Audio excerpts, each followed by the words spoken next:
I didn't fall down the stairs, but I damn well could have. And that's what made me furious. It was a Thursday morning when I noticed the stair railing to my porch was loose, really loose. I gripped it like I always did while heading down with a mug of coffee, and the whole thing wobbled like it was hanging on with chewing gum and prayer. I nearly spilled hot coffee all over myself. I crouched down, checked the bolts. Half of them were missing. Not rusted, not broken, just gone. Now, I'm not a paranoid guy. My name's Vaughn Whitmore. I'm 52, work remote as a systems analyst, and I mind my business. I bought this place in the Sycamore Ridge subdivision 3 years ago because it was quiet, clean, and close to my daughter Kaylee's school. I even tolerated the HOA, something I swore I'd never do after what happened to my brother's place in Nevada. But this was sabotage. I didn't want to jump to conclusions. I checked my security footage. I've got 2 cameras, one over the garage and one tucked into the porch light. And what do I see at around 3 in the morning? A figure creeping up my front steps. Female. Short. Blonde ponytail. Wearing a hoodie with Sycamore Ridge Neighborhood Association printed on the back. She crouched by the stair rail, took out a small wrench and started unscrewing. Quiet. Surgical. Like she'd done it before. I paused the footage, zoomed in. Laurel Jenkins. President of the HOA. Mid-50s. Always wears a stiff smile like she's doing you a favor just by tolerating your existence. The kind of lady who clutches her pearls if your lawn is half an inch too high. She once rang my bell at dusk to complain about the color of my recycling bin. I took the footage, loaded it onto a flash drive, and decided to pay Laurel a visit. Her house, 2 streets over, looked exactly like mine but with twice the rules. Plastic flowers in perfect rows, shutters that had never seen dust, and a flagpole with a Sycamore Ridge HOA flag flapping beneath the American one. I knocked. She opened the door in a cardigan and pearls, sipping tea like she was starring in some suburban soap opera. Vaughn, she said with a smile that didn't reach her eyes. What a surprise. Everything all right? Not quite, I said, holding up the flash drive. You got a minute? We sat in her pristine living room. One whiff of the place and I knew she vacuumed twice a day. Probably alphabetized her spices too. I plugged the flash drive into her laptop. Her face didn't change when the footage played. Not even a twitch. Just that same tight smile. I'm not sure what you think you saw, she said calmly. But trespassing accusations are serious, Vaughn. This isn't an accusation. That's you on the footage. You loosened my stair railings. That's endangerment. She set her tea down delicately. Oh, don't be dramatic. I merely adjusted them for compliance. You adjusted them off the bolts. She sighed. You've been warned twice about your railings design. It doesn't meet the community aesthetic. We sent letters. You think that gives you the right to come onto my property at night and sabotage it? It wasn't sabotage. It was enforcement. I stood up. You keep telling yourself that, Laurel. But I'm filing charges. You could have gotten someone hurt. She didn't flinch. The HOA will handle this internally. No. I'm handling this legally. The next day, I filed a police report for trespassing and endangerment. I handed over the footage and gave a full statement. The officer who took my report raised an eyebrow when I told him she was the HOA president. You've got her dead to rights, he said. This is reckless at best. At worst, criminal. I thought that'd be the end of it. But I underestimated how deep the HOA's claws ran. 3 days later, I got a notice taped to my door. A citation from the HOA again. This time for non-compliant railing height, unauthorized security fixtures, and failure to maintain community standards. I laughed out loud. It was retaliation. Laurel was doubling down. I called the HOA office, but of course it went straight to voicemail. So I showed up at the next HOA meeting. The conference room in the community center smelled like stale coffee and fake plants. A dozen or so residents were scattered around, mostly older folks with crossed arms and skeptical eyes. Laurel sat at the head of the table, gavel in hand like she was queen of a cardboard castle. Mr. Whitmore, she said as I walked in. Residents must be on the agenda to speak. I ignored her and plugged my laptop into the projector. The footage played in full HD. Gasps. A few whispered curses. Someone even said, "That's breaking and entering." Laurel stood up. "This footage is illegally obtained. It's my porch," I said. "My camera. My property. And you've got no right to tamper with anything on it." She tried to regain control. "Let's not sensationalize. Tell that to my insurance adjuster. Or the police. Or the lawyer I've already spoken to." I turned to the room. If she did this to me, who else has she done it to? That got their attention. After the meeting, 3 neighbors approached me. One had his mailbox removed without notice.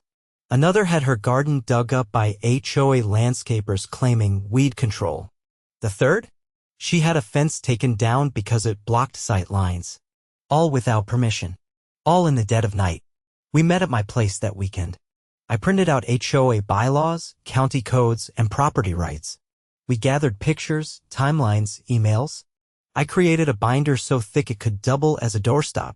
And then I filed a civil suit. I sued the HOA for endangerment, trespassing, and damages.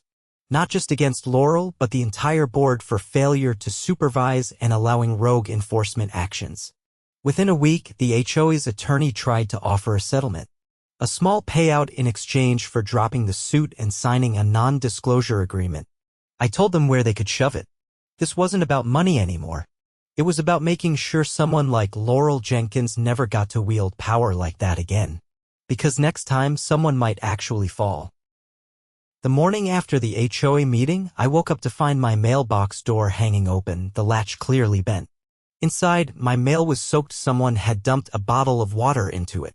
Not a random act. No storm, no kids playing around. Just targeted petty retaliation. I didn't bother calling the HOA. I already knew how they'd respond: more silence, more citations. So I filed another report with the police. The officer jotted it down, looked at me carefully, and said, "You're stirring up something deeper than code enforcement." He wasn't wrong. By the time the lawsuit was filed and processed, Laurel had stopped pretending to be neighborly. No more greetings. No more fake smiles. Instead, she sent 2 certified letters to my home in the same week, one demanding I take down my unauthorized legal signage. A small notice on my porch that said, "Security cameras active," and another threatening fines for public defamation of HOA leadership. I handed both to my attorney, a guy named Jerome Padilla, former municipal prosecutor, now in private practice. He'd handled 3 other HOA lawsuits in the past, and he was hungry for a 4th. "She's trying to provoke you into breaching the agreement," Jerome said as he flipped through the paperwork. "Don't engage. Let the courts do the talking." The court date was set for 6 weeks later. In the meantime, I focused on organizing the other residents who had come forward. We met twice a week in my garage. Folding chairs pulled into a circle. Laptops open. Printouts stacked like bricks. Everyone had something. Photos, emails, timelines of suspicious citations or unapproved landscaping. One neighbor, a retired school nurse named Carla, brought in a spreadsheet so detailed it could have passed for a forensic audit. It showed a pattern: certain households were randomly selected for inspections far more than others. And wouldn't you know it? Every one of them had opposed a new HOA fee increase Laurel had pushed through 2 years ago. We didn't just want to win our case, we wanted to expose the whole rotten structure. 3 weeks before the hearing, I got an unexpected call from a man named Dorian Mills. He said he used to serve on the HOA board. Resigned quietly last year. "I heard what's going on," he said. "And I have something you'll want to see." We met at a diner out near the highway, far enough from Sycamore Ridge that no one from the neighborhood would eavesdrop. He slid a manila folder across the table. Inside were bank statements, reimbursement forms, and internal memos from HOA meetings that never made it into the official minutes. "Laurel's been misusing HOA funds for almost a year," Dorian said. "Travel expenses, consulting fees to her cousin's landscaping company. She buried most of it under maintenance categories. How did she get away with it? She controls the vote count and has 2 board members in her pocket. The rest are too scared to push back." Jerome's eyes lit up when I showed him the documents. "This tips everything. Now it's not just about trespassing or endangerment, it's about financial fraud. He filed a supplemental claim to the suit. Fraud, embezzlement, and abuse of authority. The court approved it. That's when things really escalated. 2 nights later, someone egged my house. Not the usual prank: every window, the front door, even the roof. I called the police again. This time they sent a detective. Not a patrol officer. Detective Levinson. Quiet guy, mid-40s, eyes like radar. "I'm opening a criminal investigation," he said after reviewing the pattern of incidents. "These aren't isolated. You've got a campaign of harassment on your hands." He took statements from my neighbors, collected the HOA letters, and requested a subpoena for HOA financial records. The next HOA meeting was different. Packed. Standing room only. Residents who hadn't attended in years showed up in folding chairs and leaned against walls. Laurel still sat at the head of the table, but her confidence had cracks now. The gavel trembled slightly in her hand. "Before we begin," I said, standing from the back and holding up a packet of documents, "I'd like to distribute something to the residents." Laurel shot up. "You are not recognized to speak. You may want to reconsider," I said, handing packets out row by row. "This contains evidence of financial misconduct by the board president and misuse of HOA funds." The room buzzed. Pages flipped. Someone near the front gasped. A man in a ball cap raised his hand. "Is this real? This memo says the HOA paid $6,000 for executive travel to a resort in Scottsdale last March." Laurel's voice cracked. "That was a leadership summit." "No, it wasn't," said Dorian, stepping forward. "There was no summit. I was on the board at the time." Laurel went alone and stayed 4 nights at a luxury spa. She called it strategic planning. The residents erupted. Dozens of voices. Some angry, some stunned. Detective Levinson stepped into the room from the back. He didn't say a word, just walked up to Laurel and handed her a folded document. "A search warrant. I'll need access to all HOA financial records and communication logs," he said. "Effective immediately." Laurel's face drained of color. For the first time, she didn't have a rehearsed answer. The next week was chaos. The HOA office was sealed during the investigation. Laurel resigned days later, citing health concerns. 2 other board members stepped down voluntarily. The interim HOA leadership appointed a compliance review committee, including me. The civil case moved forward even without Laurel on the board. The court found in my favor trespassing, endangerment, and emotional distress. I was awarded damages, legal fees, and a formal letter of apology from the HOA. They also had to update their bylaws to prevent unilateral enforcement actions without board approval and resident notification. But the bigger win? The neighborhood changed. People started talking again, sharing updates, watching out for each other. We organized a community cleanup, repainted the basketball court, and even held a block party for the first time in 5 years. The fear was gone.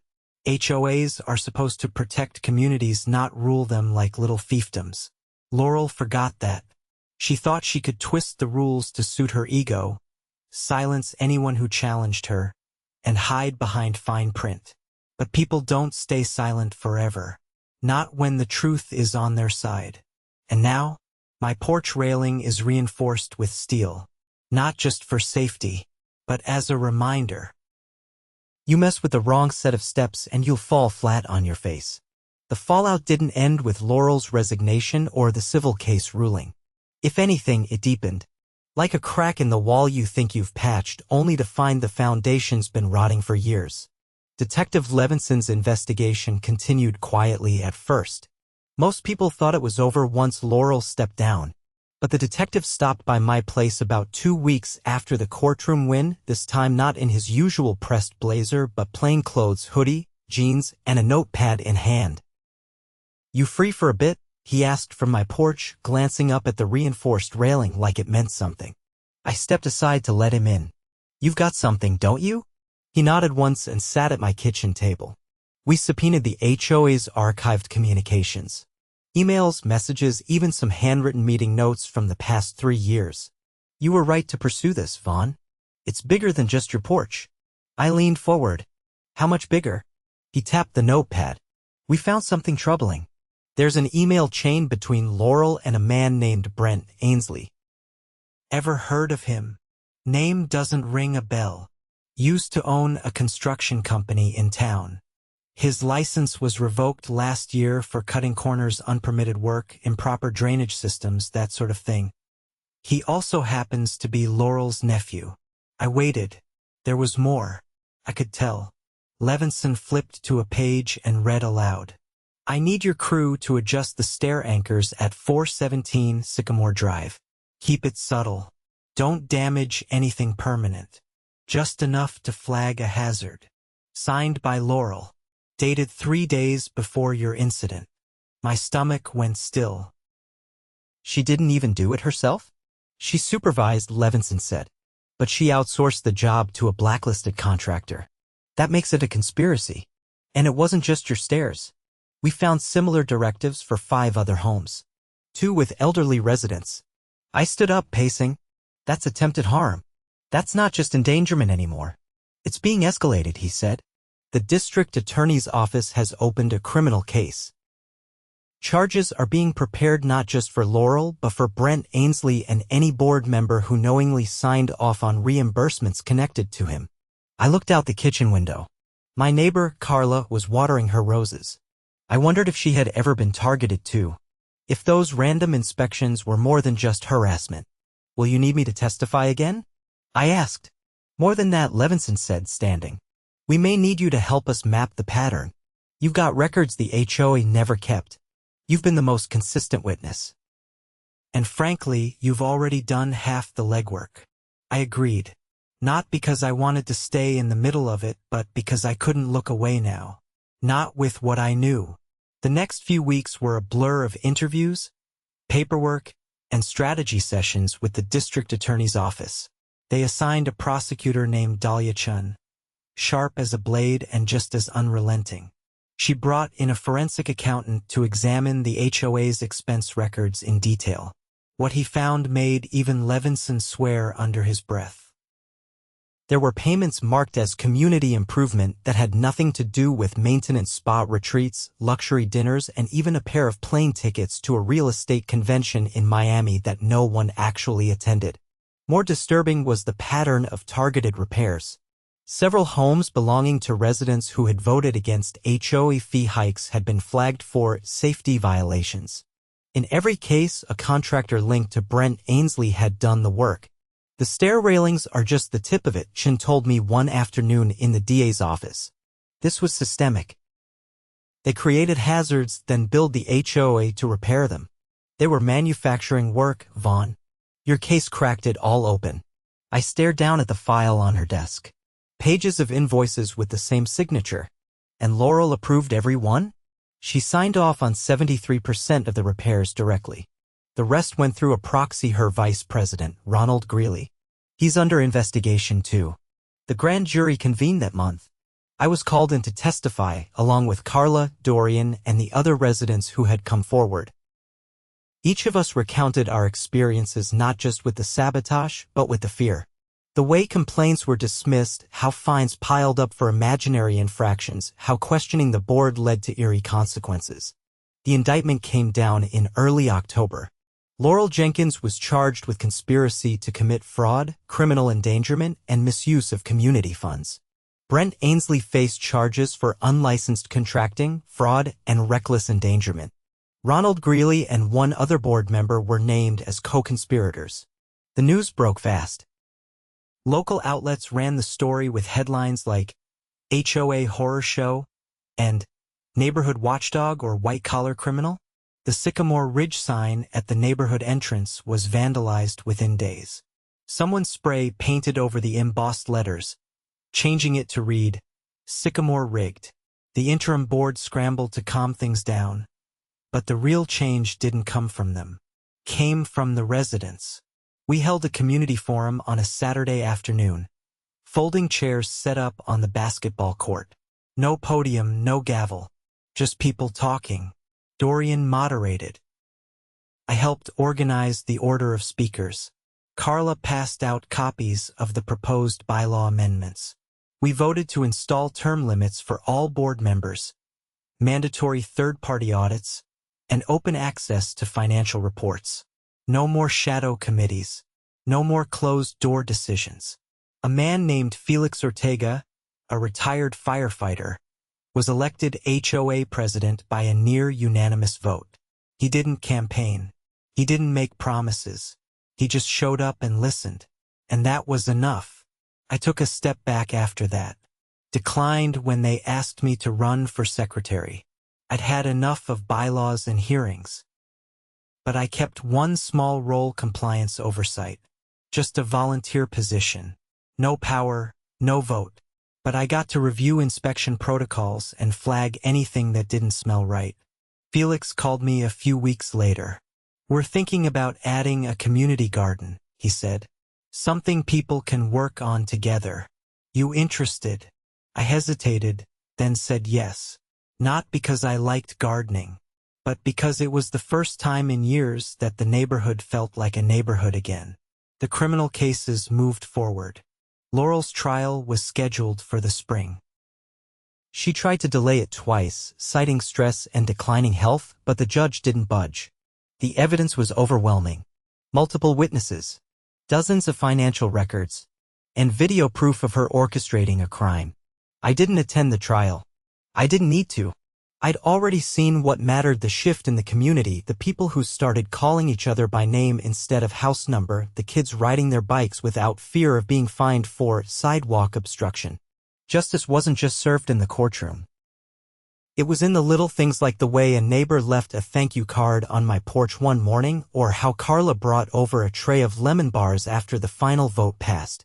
I kept the card. I didn't need the lemon bars, but I took them anyway. Because sometimes justice doesn't show up with sirens or gavels.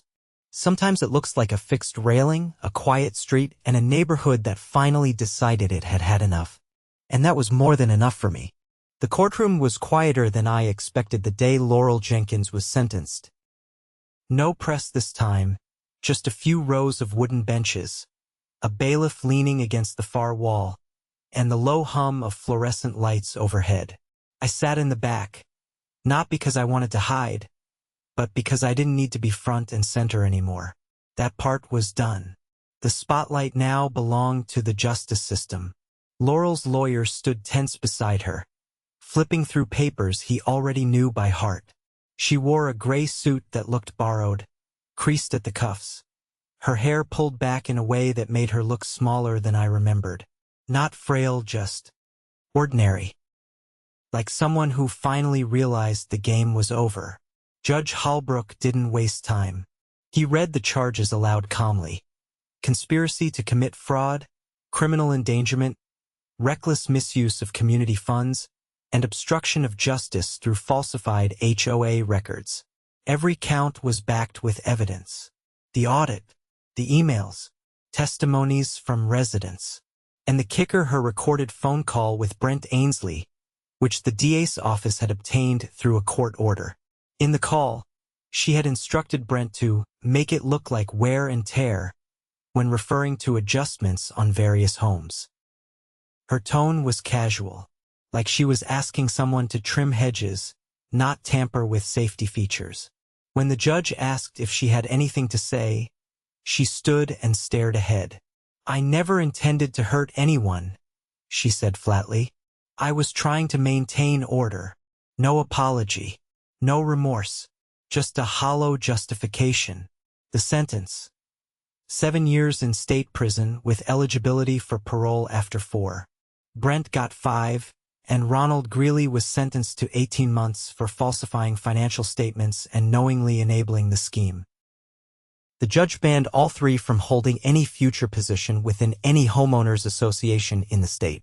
As Laurel was led out in handcuffs, I didn't feel triumphant. I felt resolved. The kind of peace that comes not from winning, but from no longer having to fight. Outside the courthouse, Felix Ortega leaned against the hood of his truck, arms crossed. He nodded as I approached. "That's that," he said, glancing toward the courthouse steps. "She'll have plenty of time to think about order now." I raised an eyebrow. "You ready to run an HOA that actually listens to people?" He gave a half laugh. "I've been ready. But I think the neighborhood needed this first. Something to shake us out of the trance she put us in. We didn't talk long. No need. The hard part was over. The real change started quietly. No banners. No announcements. Just steady progress. The first thing we did was host a full audit of the HOA's remaining operations, led by an outside compliance officer named Rima Patel.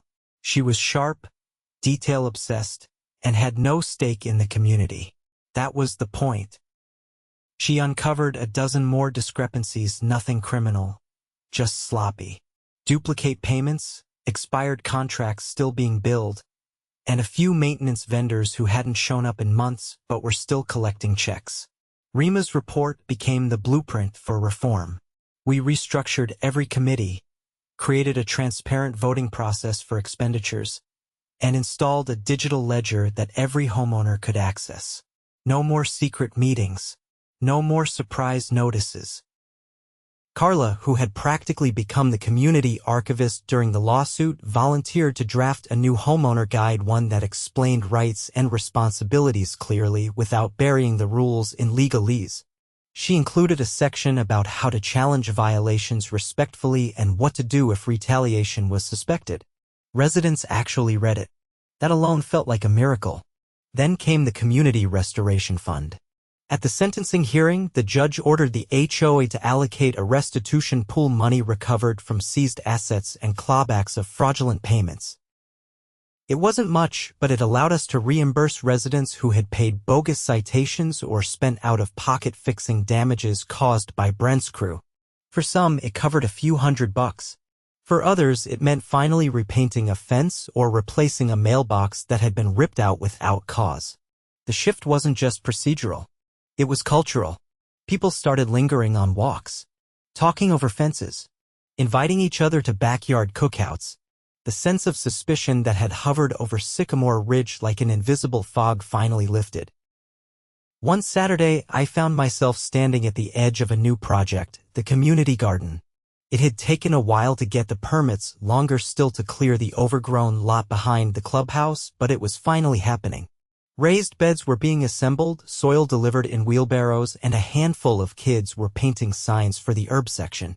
I hadn't gardened since I was a kid, but I'd been assigned the tomatoes. I was told I had a face for fertilizer, whatever that meant. Dorian was there too, standing next to a plot where he'd planted peppers. He glanced over. "You ever think it would all end like this?" he asked. "With compost and cilantro?" I shrugged. "Not exactly." He chuckled. "You know, I almost sold my house last year. Place didn't feel like home anymore. Felt like surveillance." I nodded. "I thought about it too. But you didn't. Neither did you." He paused, then said, "That's the part Laurel never understood. People will put up with a lot. But the second you make them feel like strangers on their own porches, you've lost." I didn't say anything. I didn't need to. We both knew what we'd gone through to get here. Later that afternoon, a teenager named Micah came by to install a weatherproof bulletin board near the garden entrance. He was working on his Eagle Scout badge and had chosen community transparency as his project. The board displayed upcoming meetings, garden workdays, and a copy of the HOA's monthly budget summary. It was a small thing, but it felt monumental. That evening, I sat on my porch with a glass of iced tea and watched the sun dip behind the rooftops. The railing beside me was solid rebuilt, bolted down with industrial-grade anchors and painted by my daughter Kaylee, who had insisted it needed to be less boring. She was at college now, but every time she came home, she'd ask, "How's the neighborhood doing?" And I could finally say better.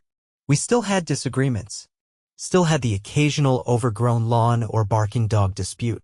But now we handled it face to face with actual conversations, not citations. One day, I found myself helping an elderly couple install a grab bar by their front steps. The husband, Marvin, had been one of the first to get hit with a fake violation during Laurel's reign. He'd never filed a complaint, just paid the fine and kept his head down. When I asked him why, he said, "I didn't think anyone would believe me." Now, he didn't have to worry about that. We believed each other. We showed up. We fixed things together. The HOA still existed, but it was what it should have been all along, a tool, not a weapon. A way to keep things running, not a throne for someone with a God complex. And me? I went back to work, back to my quiet routines. But every so often, I'd get a call or a knock at the door, someone asking about bylaws, or if I remembered which section covered fence height, or if I still had a copy of the old maintenance contract for landscaping. I always answered, because the best way to make sure history doesn't repeat is to make sure people remember how it ended the first time. So when I walked those garden rows, or saw a neighbor repainting their mailbox without fear, or heard kids laughing on the basketball court we'd repaved with restitution funds, I didn't feel like a watchdog anymore. I felt like a neighbor. And that, after everything, was the real victory.